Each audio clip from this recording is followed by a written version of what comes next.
Assalamualaikum warahmatullahi wabarakatuh dan selamat siang anak-anak bapak sekalian kelas 10 TSM dan TKR. Sampai jumpa kita kembali pada pertemuan di minggu keempat ini dalam pembelajaran pendidikan Pancasila dan kewarganegaraan yang merupakan kelanjutan pada pertemuan kemarin tentang masalah otonomi daerah. Sekarang kita buat judulnya otonomi daerah sebagai konteks negara kesatuan Republik Indonesia. Saya ulangi judul pelajaran kita hari ini, otonomi daerah sebagai konteks negara kesatuan Republik Indonesia. Anak-anak bapak sekalian, absennya besok dibuat, isi kamu, dan kalau ada nanti yang kelas belum mendapat pembelajaran dari saya lewat perantaraan kelas-kelas yang sudah mendapatkannya, tolong dikirimkan videonya kepada mereka. Nah, begitu. Negara Kesatuan Republik Indonesia ini, negara kita ini sekarang adalah negara yang menganut desentralisasi.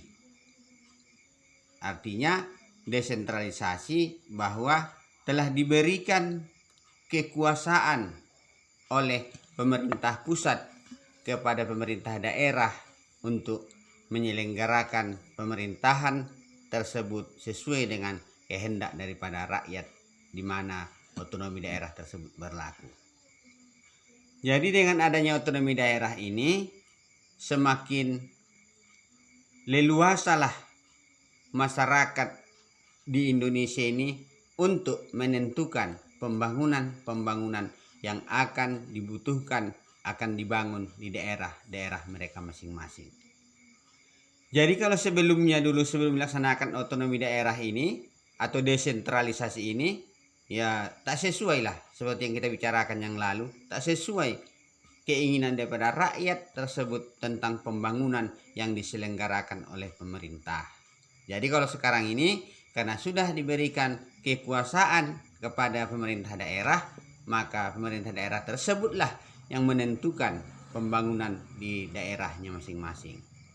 Apabila masyarakat Indonesia yang berada di daerah-daerah tersebut lebih bijaksana, lebih cerdas dalam hal melaksanakan otonomi daerah ini, maka daerah tersebut akan lebih maju dibanding dengan daerah-daerah yang lain.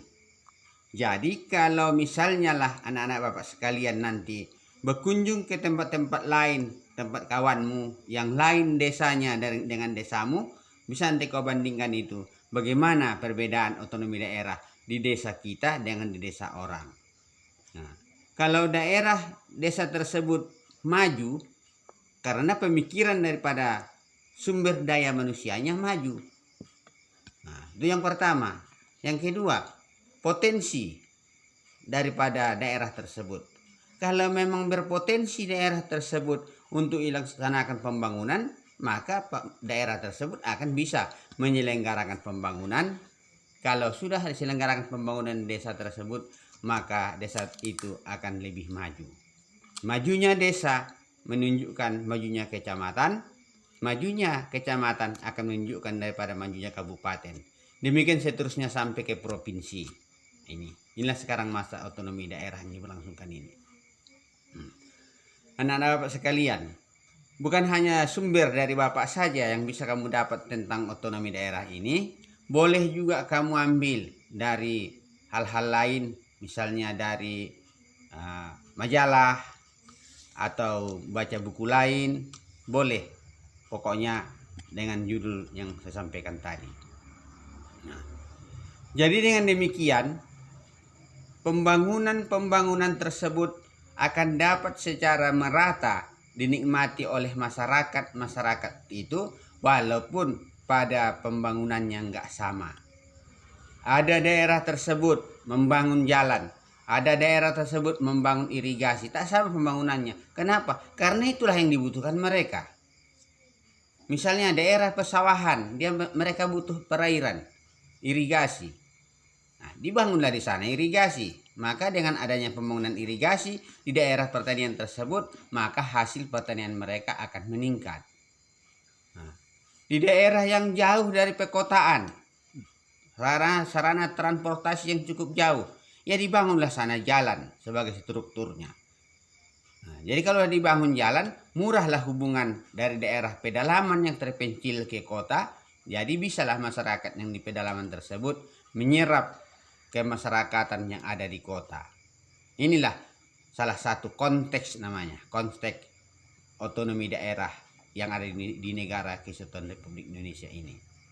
Nah, jadi dengan demikian semua bisa menikmati pembangunan yang dilaksanakan dan semua harus bertanggung jawab terhadap pembangunan yang dilaksanakan tersebut. Jadi pembangunan tergantung kepada masyarakat tersebut. Tanggung jawab pembangunan bukanlah tanggung jawab pemerintah kabupaten, tapi tanggung jawab pemerintah daerah masing-masing. Jadi itulah makanya kamu dikasih pembelajaran ini. Nanti kelak kamu kalau jadi pemimpin di desamu, pemimpin di kecamatanmu, kau bisa lebih leluasa menentukan apa yang akan diselenggarakan di desa tersebut atau di daerah tersebut. Inilah anak-anak sekalian yang dapat sampaikan pada pertemuan ini. Mudah-mudahan pada pertemuan berikutnya nanti akan kita dapat lebih luas lagi pemahaman daripada otonomi daerah ini. Jadi untuk hari ini, hari Sabtu, saya cukupkanlah sampai demikian dulu.